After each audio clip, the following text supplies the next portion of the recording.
ተው ስማኝ ሀገሬ ኧረ ስማኝ ሀገሬ ተው ስማኝ ሀገሬ ኧረ ስማኝ ሀገሬ ተው ስማኝ ሀገሬ እከድዬ ኧረ ስማኝ ሀገሬ ነገር ተበላሸ ኧረ ስማኝ ሀገሬ በስጋ ገበያን ስልከሰከስ መሸ ኧረ ስማኝ ሀገሬ በስጋ ገበያን ስልከሰከስ መሸ ኧረ ስማኝ ሀገሬ እስከዚያው ድረስ ነው ኧረ ስማኝ ሀገሬ ሲሶ ማረሳችን ኧረ ስማኝ ሀገሬ እንገባው የለም ወይ በየመሬታችን ኧረ ስማኝ ሀገሬ እንገባው የለም ወይ በየመሬታችን ኧረ ስማኝ ሀገሬ በስምንተኛው ሺህ ኧረ ስማኝ ሀገሬ በተልከሰከሰው ኧረ ስማኝ ሀገሬ In those same days, King Sultan Sagad wintered in his Katama of Gorgora,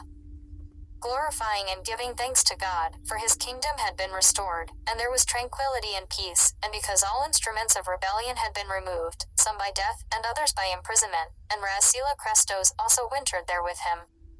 And after this, in the month of Maskaram, Rasila Krestos arose to go to Guajam, and passed the feast of the Holy Cross in the land of Sarka. And in that same month of winter,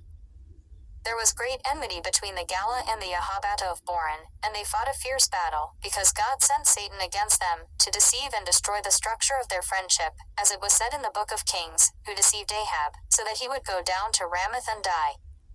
And also as it was, said in the second epistle of Paul to the Thessalonians, in chapter 11, and God will send them strong delusion, that they should believe a lie, that they all might be condemned who did not believe the truth but had pleasure in unrighteousness. And after Rasila Krestos arrived in the land of Guajam, the same Yahabata and Ilmagwazit sent a message to Rasila Krestos and to the Dajas Makbuko, saying, Behold, we are at enmity with the Galla, our lords, and we have fought, even to bloodshed. Come, receive us quickly, for our descent and the beginning of our lineage, we are of you, and not of the Galla. And Rasila Krestos, having heard, sent Iskadar, commander of his vanguard, with many soldiers of battle, to receive Yahabata, and to fight with the Galla.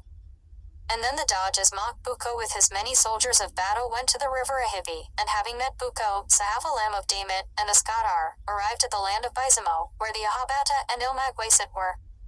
And when the chiefs Yahabata and Ilmagwazit saw them, they were filled with great joy because they had come to their aid, and they led them to where Chelcha Obio was, who had previously fought against them.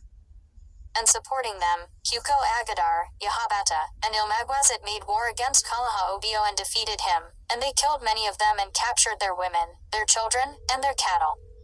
They sent letters of good news to the king, their master, and Iskadar the Raz, their master. And having seen this letter of good news, Rasila Krestos sent a message to his brother and his lord, King Sultan Sagad, saying, Behold, the Galla and the Yahabata have hated each other to the point of bloodshed, and after this there was no friendship, and to be on one side, and I came to receive the Yahabata and Ilmagwazit, and make war on the Galla. Rise up quickly, my lord king, and come to Guajam, for the Tulama have come to aid the Mecca, just as we aided the Yahabata, and you come, and come quickly to aid us. And after sending this message, Rasila Krestos crossed the Abavi River on the 9th of the month of Hedar, and met Yahabata and the Dajas Makbuko in the land of Bat, and the Yahabata were filled with great joy. And these Yahabata received Rasila Krestos with songs and ovations, because the emblem of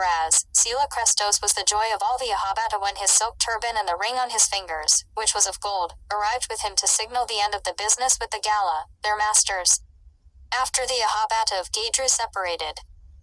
and after they camped in a land called Asandabo, Rasila Krestos heard that Chelaha Obio, whom the Dajasmak, Buko and Iskadar defeated when fleeing from him, upon hearing of his coming, suddenly encountered them, fought against them, and captured their women and their cattle. Therefore, Rasila Krestos rose from the land of Bat, at cockcrow, to pursue Chelaha Obio. And he found him beyond Falako in a land called Guaguada. And there he fought against him, and killed many, and brought down the brave men of Chelaha Obio, and captured his women, his children, and his cattle, and he took back from him the plunder of children and women, and the plunder of beasts, which he had previously taken from the Yahabata of Gadru, and returned it to them, and there he camped. And on the next day, many Yahabata came, both horsemen and foot soldiers, who had previously welcomed him, because they did not attend on the day. Resila Crestos made war on Chelaha Obio, and he ordered them to pursue him and not to let anyone who escaped from him go to Chelaha Obio. And they, having gone, pursued him, and found him in the land of Jaran, in the middle of Can, and they captured much from him, plunder of beasts and people, and killed many of them, and Chelaha Obio fled from them and disappeared from the face of the earth. And Resila Crestos, after achieving this victory over the Gala of Chelaha Obio, returned to wage war on Obi, who was in Derku, and rising from Guaguada, he camped in Calamo, and from there, the next day, he opened the Verary, and their women, children, and the cattle of the Gala were captured, so much so that it dimmed the sight. And also Benaro, the Siam of Anaria, then made war on the Gala, called Akako, 2 days before the Verary day of Resila Crestos, because Resila Crestos had sent him a message, saying, I have moved from Guajam to make war on the Gala, and you come, joining forces with us, to extinguish the Gala. Therefore, Benaro made war on the Gala, whose tribe's name was Akako, and he captured their women, children, and cattle, leaving nothing for them, and killed many of them, and he received many Yahabata, both horsemen and foot soldiers. And hearing that they had come against him, from the right and from the left, Resila Crestos and Benaro, the Siam of Anaria, the land became narrow for him, and he did not know what to do, and he took refuge in Makana Sayan, and entered the interior of a forest resembling Ginga and Zankala. And Resila Crestos also pursued him, and camped near Makana Sayan. And the next day, Resila Crestos ordered each warrior to enter through a gate of the same village, and they entered, guided by the Yahabata and Ilmagwazit, and killed many, and they lingered in the battle until sunset, and they captured many children, women, and cattle of the Gala. And on the same day, Resila Crestos stayed on top of Makana, Sayan until the Verary returned, who had dispersed to gather plunder. And the Gala fled from Makana Sayan to Abajigay, and Resila Crestos pursued them, and sent the Verary against them, and took from them a countless amount of plunder of beasts and people. Then many Gala from the tribe of Obio were killed, and the heads of their brave men fell before Resila Crestos, and Resila Crestos waged war in this manner and killed without rest for 6 days. And after obtaining this victory by the strength of God, glorious and exalted, on the 16th day, he returned to the land of Bat, where he had previously stationed his camp, and after this, he established abagas for them, who marched in the rear of the Yahabata, and he proceeded to Guajam. And the King of Kings, Sultan Sagad, upon receiving the message from Resila Crestos, as the Yahabata of Boran had separated, rose hastily in the month of Hedr from his winter residence, which was Gorgora, and went by the way of Bad, and reached the land of Sarka, and after this, he descended from Gumbly and camped on the Bur River, and marching from the Bur, the king arrived in the land of Van, and from Van, he entered the land of Zalabasa, inhabited by a people whose tribe was called Bagana. And while he was there, Resila Crestos came with some Yahabata, and he met the king, and the king rejoiced greatly and received him warmly, with a joyful heart and serene countenance, because of defeating the Gala and because of receiving the Yahabata and Ilmagwazit, and he adorned him with beautiful ornaments, and a silk garment, made of silver and gold, and a gold necklace, and the king and Resila Crestos made great celebrations. And after this, the Yahabata came to meet the king with their nobles and wise men, but most of their relatives and soldiers remained with their camp.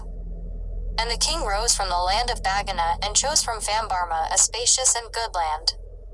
suitable for a cavalry field and for the lodging of the king's soldiers. And there the king ordered each man of his soldiers to bring his shield and his spear and to form his troop into squadrons, and each horseman to mount his horse and put on the iron breastplate and place the iron helmet on his head, and all to wear their war insignia, as they always entered into battle. And also the Yahabata came with their troops, their soldiers being many, who had left with their camp, and they met with the king. And the Yahabata, seeing the soldiers of the king with their war insignia and their multitude, marveled greatly and were amazed at the multitude of those who waited at the king's gate, without their soldiers who were in the country of their kingdom from one border to the other coming. And then the king seated himself upon the throne, and the Yahabata approached, and they worshipped him, and greeted him with a greeting of submission and humility, just as a slave submits to and humbles himself before his master. The king opened his mouth and said to the Yahabata, Blessed be God, who saved you from death and freed you from the subjugation of the galla, your masters. But from now on, complete your freedom and escape from the slavery of Satan, and go in peace to the land of baptism, so that we may be equal in honor in the kingdom of Christ, the Messiah, whose kingdom will not pass away with the changing of times, but will exist until the age of ages without end. And some of the Ahabata said, So be it, as your word, O king. And others said, Let us wait until we complete the time of Gedu, and let our law not be abolished except in its time. And the king granted the Ahabata's request. And he rewarded them with many gifts. To some he gave fine horses, to others he gave mules, and to others he gave clothing and many cattle. And he gave them the land of Vasan-Amba, and he settled them in Makakal, and in Fesbatanach, and in Arbuk, and in Yamakal.